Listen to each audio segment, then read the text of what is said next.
Many of us have container plantings.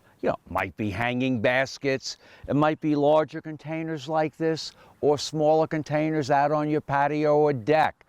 What do you do with them? Well, lots of us plant annuals. Well, really, they're tropical plants that in our climate freeze and may not come back year after year. One of the things that I have found that's fantastic to add to planters are summer flowering amaryllis, just like this. This is what it looks like. You plant it in your planter when you plant your little plants, and depending on where they're grown, many of them will bloom with 3 stems and 4 flowers each. These are grown by my friend Bloommaker, and they are produced in a way to create a big bulb. In fact, there's another flower coming up here. It's just another way to add color to your container plantings.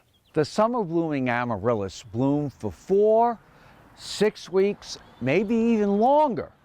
But the advantage is when they finish flowering, they have beautiful foliage for the rest of the season.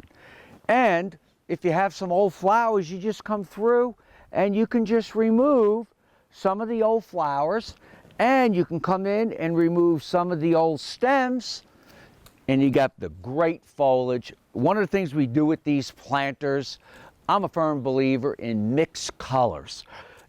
All the colors of the rainbow that pick up from one another really enhance your container gardening.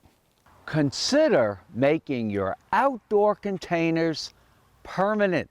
Now, we usually do this with larger containers, concrete containers that don't freeze and crack during the winter time, but we put in perennials. In fact, we didn't have to buy these perennials. We went out in the garden, dug a hosta out in the garden, and dug a beautiful daily, and we combined the two together.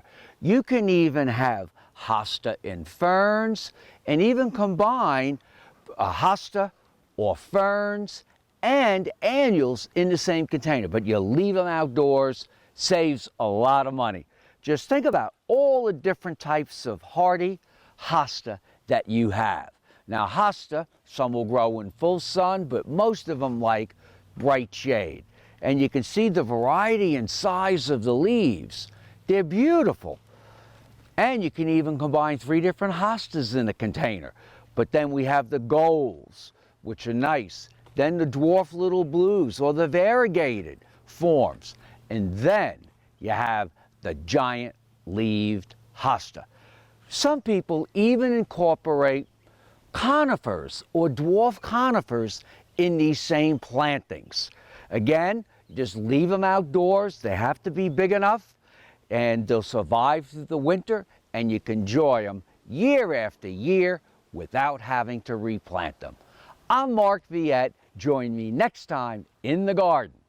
For more garden tips, go to inthegardenradio.com.